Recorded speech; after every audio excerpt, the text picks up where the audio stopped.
everyone, welcome to commerce classes. And as you know, last class में हमने start किया था trial balance and we studied its meaning, format, advantages, drawbacks या limitations और objectives of making trial balance. तो अब हम practice करेंगे कुछ questions को trial balance बना के देखने की. जो फुल क्वेश्चन है जिसमें आपको ट्रांजैक्शन दे रखी हैं और ट्रांजैक्शन के बाद आप उनकी जर्नल एंट्री करते हो, उनको लेजर पोस्ट करते हो और फिर ट्रायल बैलेंस बनाते हो, उस टाइप के कंप्लीट क्वेश्चंस मैंने अपनी सीरीज सब्सिडियरी बुक्स और उससे पहले जर्नल में मैंने क्वेश्चंस उसके समझाए हैं. सो आज हमारा फोकस सिर्फ ट्रायल बैलेंस मेकिंग पर है. मतलब हमारी एंट्रीज हो चुकी है, लेजर अकाउंट के बैलेंसेस आ चुके हैं, हमें बैलेंसेस बता दिए, अब इन्हें ट्रायल बैलेंस में स्टेटमेंट फॉर्म में रख देना है. तो सिर्फ आपको ये बैलेंसेस को यहाँ लिस्ट आउट करना है. जो डेबिट बैलेंसेस वाले अकाउंट्स हैं उनके बैलेंसेस डेबिट कॉलम में आते हैं, जो क्रेडिट वाले अकाउंट हैं उनके बैलेंसेस क्रेडिट में आते हैं. तो हमें कुछ बेसिक चीजें क्या याद रखनी होती हैं कि डेबिट बैलेंसेस किस किस चीज के होते हैं. एसेट्स के होते हैं, एक्सपेंसेस या लॉसेस के होते हैं और ड्रॉइंग्स के डेबिट बैलेंसेस होते हैं. ठीक है ना. और क्रेडिट बैलेंस आपका होता है कैपिटल, लाइबिलिटीज, गेन्स और इनकम. ये जो रूल है आपके डेबिट के, debit all expenses and losses, credit all incomes and gains और एसेट्स कैपिटल. ये मैंने डेबिट और क्रेडिट आपको बहुत पहले एक बार समझाया था अकाउंटिंग इक्वेशन से. जो आपकी अकाउंटिंग इक्वेशन है A is equal to L plus C. अब इसमें C क्या है? C है कैपिटल. कैपिटल में से जो पार्टनर पैसा ड्रॉ करता है वो माइनस हो जाता है और जो इनकम और एक्सपेंसेस है वो भी ऑनर को बिलोंग करते हैं. तो कैपिटल की जो एक्सटेंडेड इक्वेशन है वो क्या है? Capital minus drawings plus income minus expenses. जो लेटर स्टेजेस में आप क्या समझोगे, ये नेट प्रॉफिट है. इनकम माइनस एक्सपेंसेस आपका नेट प्रॉफिट है. ठीक है ना. तो ये आपका कैपिटल होता है. सो ये हमारी एक्सटेंडेड अकाउंटिंग इक्वेशन है जिसमें यहां इक्वालिटी है. तो अगर हम इसे टी शेप स्टेटमेंट में रखें, ये टी शेप होगा ना, एक साइड और एक right side. T shape statement account की यही होती है. तो ये जो नेगेटिव्स हैं इनको हम पॉजिटिव करते हैं, मतलब दूसरी साइड ले जाएं तो A plus D plus E is equal to L plus C plus I. Positives एक तरफ रह गए.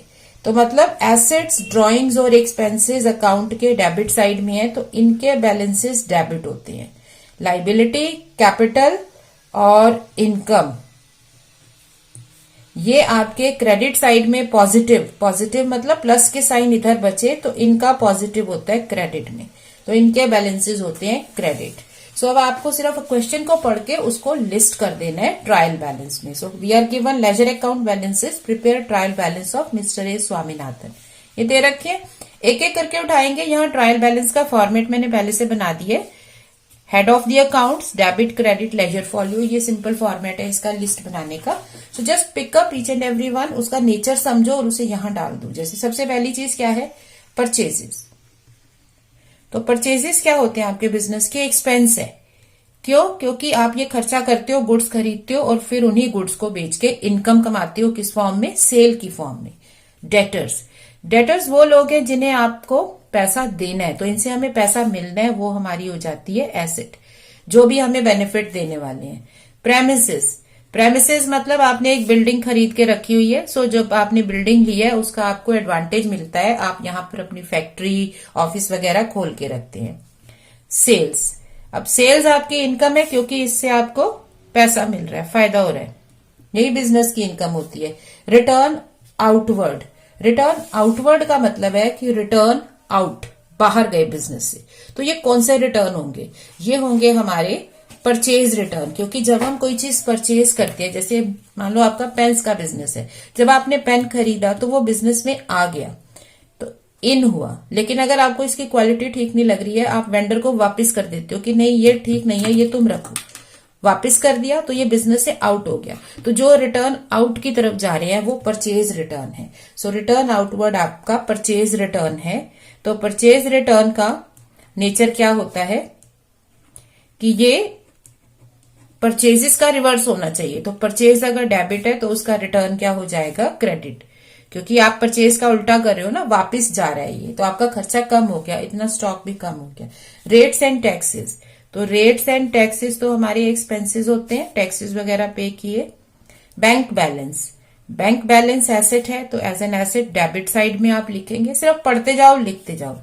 कैरेज इनवर्ड, अब इसको इनवर्ड से आप इसको यहां ये मत सोचने लगो कि ये इनवर्ड और आउटवर्ड था तो परचेज सेल से कंसर्न था, ये भी कुछ ऐसा नहीं। हमें फोकस इनवर्ड आउटवर्ड पे नहीं करना होता है, हमें फोकस पहले करना होता है टर्म क्या है। जैसे यहां पर टर्म थी रिटर्न आउटवर्ड, तो टर्म थी रिटर्न मतलब गुड्स के रिटर्न हो रहे हैं। तो रिटर्न दो तरह के होते हैं, सेल्स रिटर्न जो बिजनेस में वापस आते हैं, परचेज रिटर्न जो बिजनेस से बाहर जाते हैं। तो जब रिटर्न के साथ ये टर्म है तो ये परचेज या सेल रिटर्न बता रही है। कैरिज होता है जब गुड्स को कहीं आप भेजते हो डाल के, जैसे आपने गुड्स को किसी कस्टमर के घर भेजना है तो आपने कैरिज कर लिया, मतलब आपने एक ठेला लगा दिया और उस पर आपने गुड्स लाद के भेज दिए, तो कैरिज एक एक्सपेंडिचर है। अब इसके साथ जब इनवर्ड और आउटवर्ड आते हैं तो याद रखो ये परचेज और सेल रिटर्न नहीं है, ये एक्सपेंस है। अब एक्सपेंस दोनों तरह से हो सकते हैं, एक ये कि जब आप सामान अपने शॉप में लेके आते हो तो भी आप ठेले में रख के ला रहे हो तो वो इनवर्ड है, मतलब ये कैरिज हमने पे किया गुड्स को अंदर लाने के लिए, और आउटवर्ड का मतलब सेल करने में। इसमें बस ये होता है कि ये डायरेक्ट एक्सपेंस हो जाता है क्योंकि गुड्स बिजनेस में आ रहे हैं, और जब ये बिजनेस से जाते हैं मतलब सेल के टाइम पे कैरिज पे करते हैं तो वो सेल से रिलेटेड होता है, तो उसे सेलिंग एक्सपेंस या इनडायरेक्ट एक्सपेंस मानते हैं। तो ये हैं दोनों एक्सपेंसेस ही। सो यहाँ फोकस इनवर्ड आउटवर्ड पे नहीं होता, फोकस हमेशा साथ की टर्म पे होता है, वो बताती है कि ये क्या चीज है, इनकम है एक्सपेंस है। सैलरी, तो सैलरी आपकी हो गई एक्सपेंस। स्टॉक, स्टॉक मैंने आपको बताया था इसमें ओपनिंग स्टॉक हमारा रिकॉर्डेड होता है, रीजन बीइंग परचेजेस अलग रिकॉर्ड हो रही हैं, सेल्स अलग रिकॉर्ड हो रही हैं, तो स्टॉक अकाउंट में कोई इफेक्ट नहीं आता, तो हमारा जो ओपनिंग स्टॉक है वही कंटिन्यू होता है, एंड तक वही रहता है। अब एंड में क्या, आप अपने स्टोर्स में जाओगे, जब आपने अकाउंट्स बना लिए स्टोर्स में जाओगे और आप अपने स्टॉक को चेक कर लोगे कितना स्टॉक है, तो वो closing stock as an additional information होगा, उसकी कोई अकाउंटिंग नहीं की है तो वो ट्रायल बैलेंस में नहीं आता, एंट्री नहीं होती। अब आते हैं input IGST, input CGST, input SGST accounts. तो ये आपने इनपुट मतलब परचेजेस के टाइम दिया था, इन मतलब जब चीजें खरीदी थी, इन की थी बिजनेस में तब पे किया था, तो जो हमने पेमेंट कर दिया ये हमारी एसेट है कि इतना हम ऑलरेडी दे चुके हैं। तो अब जब हमें पे करना होगा आउटपुट CGST, ये जो हमने कलेक्ट किया है पे करना है, तो इसमें से हम ये कहेंगे कि ये 4 में से 20 ये तो हम पहले से पे कर चुके थे, तो हम ओनली फाइनल बैलेंस पे करते हैं। ठीक है, तो ये हमारी एसेट्स होती है। इनपुट GST जो है वो एसेट होती है क्योंकि आपने परचेज के टाइम पर ऑलरेडी पे कर दिए। अब आ जाते हैं ड्राइंग पे, एक चेक रख सकते हैं कि हमने सारी चीजें पोस्ट की हैं कि नहीं, यहां आप काउंट कर लो 13, तो आप ये देख लो 13 चीजें यहाँ पे लिख ली है, मतलब कोई मिस नहीं की है, क्योंकि अगर आप मिस करेंगे, एरर करती ना मैथमेटिकल एरर, तो ये मिलेगा नहीं।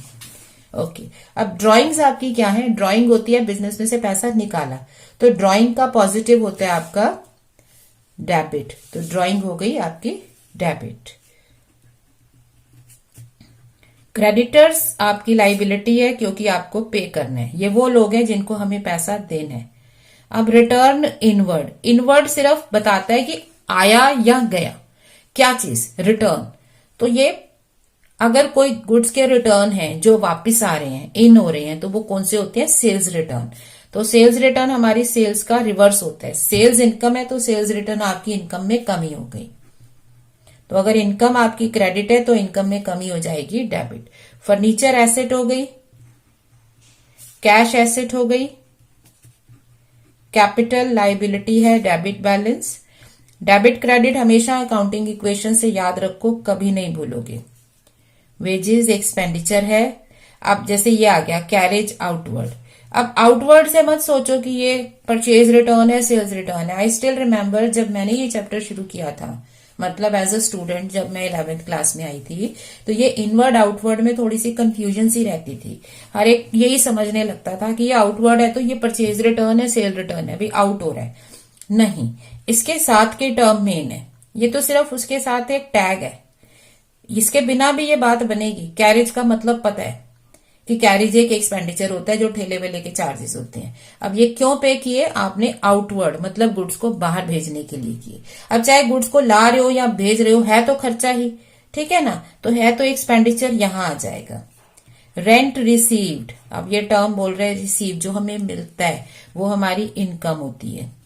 इंश्योरेंस हमें करवानी पड़ती है तो हम इसके प्रीमियम्स पे कर रहे होते हैं, एक्सपेंस हो गया। बैड डेट्स का मतलब है वो पैसा जो हमें नहीं मिलेगा, ऐसे डेब्ट, डेटर होते हैं, डेट, DEBT डेटर, उसके जो पैसा है वो डेट होता है।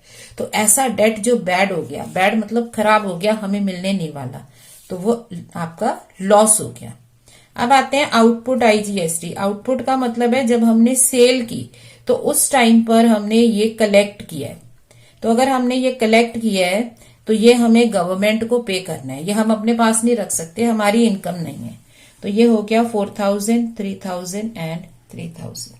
तो अब आप इसका टोटल कर सकते हो कि ये कितना आ गया दोनों साइड का। तो मोस्ट प्रोबेबली ये आपका मिलेगा। अगर ये टोटल आपका मैच नहीं कर रहा, ठीक है, तो फिर आप चेक करोगे, यहीं पर क्या चेक कर सकते हो कि हमने कोई अमाउंट गलत तो नहीं पुट कर दिया। जैसे मैंने यहां पे टोटल किया है, टोटल सही आ रहा है। टोटल यहां अगर ना मैच करे, इसका एक रीजन हो सकता है कि हमने कोई अमाउंट यहां पोस्ट नहीं किया। तो आप काउंट कर लो कितने अमाउंट्स है, 1 2 3 4 5 ऐसे करके, और यहां देख लो उतने सारे हैं, अदरवाइज आपने कोई अमाउंट मिस कर दिया। दूसरा क्या होता है कि हमने इनकम और एक्सपेंसेस यहाँ डेबिट और क्रेडिट में रिवर्स कर दिया। किसी का बैलेंस डेबिट है, हमने क्रेडिट में डाल दिया, या क्रेडिट है डेबिट में डाल दिया। तो वो कैसे आइडेंटिफाई करते हैं? जितना डिफरेंस आया, जैसे मान लो ये 264 है, ये 254 है, 10,000 का डिफरेंस है, तो यहाँ तो कोई 10,000 की चीज है जो हम लिखना भूल गए हैं, तो वो सीधे आइडेंटिफाई कर लो। दूसरा क्या है कि आप उसका डबल करो या उसका हाफ करो और उससे रिलेटेड अमाउंट चेक करो। डबल इसलिए हो जाता है, कई बार होता है कि हमने सेम अमाउंट डबल पोस्ट कर दिया है तो भी मैच नहीं करेगा। कई बार अमाउंट सही है लेकिन हमने साइड गलत लिख दिया, डेबिट का क्रेडिट में लिख दिया या क्रेडिट बैलेंस डेबिट में लिख दिया, तो उसका डबल इफेक्ट आएगा। समझ रहे हो? तो डबल अमाउंट कर लो, हाफ करके चेक करो, और इस तरह से आप आइडेंटिफाई कर सकते हो। बट अगर फिर भी ना मिले तो हम कहते हैं कि ये तो पता ही नहीं चल रहा क्या है। तो जो चीज हमें पता नहीं चल पाती कि ये क्या है, उसे हम क्या कहते हैं? ये तो सस्पेंस हो गया। सस्पेंस है, अब हमें नहीं पता ये डिफरेंस किसकी वजह से आ रहा है। यहां तो गलती नहीं है, लेकिन इसके पीछे जो स्टेप किए थे, मतलब यहां तक आने में जो स्टेप किए थे, एंट्री थी, लेजर पोस्टिंग थी, वहां पर हो सकता है आपने कोई गलती कर दी है, ठीक है ना, बट वो हम पता नहीं कर सकते हैं, वो सस्पेंस है। तो इसलिए ट्रायल बैलेंस में अगर डिफरेंस आ रहा है और हमें नहीं पता चल रहा तो हम उसे किस में लिख देते हैं? सस्पेंस अकाउंट में, कि ये सस्पेंस है, अब इसको ठीक करना पड़ेगा। तो फिर उसके लिए हमारा नेक्स्ट चैप्टर है डिटेक्शन ऑफ एरर और एरर रेक्टिफिकेशन। उसमें हम एरर्स को ढूंढते हैं और फिर एरर्स को ठीक करते हैं, ठीक है ना। तो ये सब मिस्टेक की वजह से एरर हुई है आपके क्वेश्चन में, तो डिफरेंस आता है। तो उस सस्पेंस को हमें कैसे ढूंढना होता है? हम अपने पुरानी जो अकाउंटिंग पूरी की है उसको दोबारा से चेक करते हैं, वाउचर एंट्री मिलाते हैं, लेजर पोस्टिंग चेक करते हैं और फिर आइडेंटिफाई करते हैं कि किस वजह से बैलेंस नहीं मिला। So error detection and rectification इसका अगला पार्ट हो जाता है, तो वो हम नेक्स्ट आगे चैप्टर्स में पढ़ेंगे। ओके, एक और क्वेश्चन प्रैक्टिस कर लेते हैं। Again see, from the given balances of mister Rahul for the year so and so prepare trial balance. तो ट्रायल बैलेंस बनाने, अगेन आप इनको उठाते जाओ और यहाँ। So let us start this question. Capital है 75 lakh, so you are just to pick the information. Capital balance होते हैं क्रेडिट, प्लांट एसेट है 15 लाख डेबिट में, कैश इन हैंड, कैश आपकी एसेट होती है, सो 2500। उसके बाद है कमीशन रिसीव। तो अगर हमें इनकम रिसीव हो रही है, कोई चीज मिल रही है, तो वो हमारी इनकम है, यहां पे आएगी क्रेडिट में। डिस्काउंट अलाउ, आपने डिस्काउंट अलाउ किया, मतलब किसी पर्सन ने आपको पैसा देना था, आपने उसे डिस्काउंट दे दिया कि चलो इतना कम दे दो, मैं तुझे डिस्काउंट देता हूं।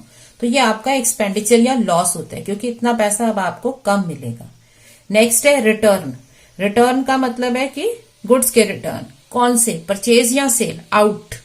तो बिजनेस से बाहर जा रहे हैं, तो कौन सा रिटर्न होगा जो बिजनेस से आउट होगा, परचेज रिटर्न या सेल्स रिटर्न? तो ये होगा आपका परचेज रिटर्न, क्योंकि परचेज होती है तो बिजनेस में गुड्स आते हैं, तो जब आउट होंगे मतलब परचेज रिटर्न हो गई। अगर सेल रिटर्न होता तो वो तो आता ना बिजनेस में, वो रिटर्न इनवर्ड होता। अब है इंटरेस्ट रिसीव्ड, इनकम। अच्छा, रिपेयर चार्जेस, ये मैं साथ साथ यहां पढ़ रही हूं। Repair charges 1,25,000। नेक्स्ट है जनरल एक्सपेंसेस, तो expenses debit balance. Wages again expenditure है, डेबिट बैलेंस। फर्नीचर एसेट है, डेबिट बैलेंस। सेल्स रिटर्न, अब सेल्स आपके रिटर्न हो रहे हैं, मतलब गुड्स वापस बिजनेस में आ गए, रिटर्न इनवर्ड, तो ये चीजें बिजनेस में आई हैं, तो ये आपका डेबिट बैलेंस है। जो भी आ रहा है उसे डेबिट करते हैं। अब ये लोन है, लेकिन सिर्फ लोन नहीं दे रखा, लोन एडवांस्ड है, मतलब आपने लोन दिया है किसी को। तो अगर आपने किसी को लोन दिया है तो वो आपकी एसेट बन जाती है, क्योंकि वो पर्सन आपको वापस करेगा ये पैसा।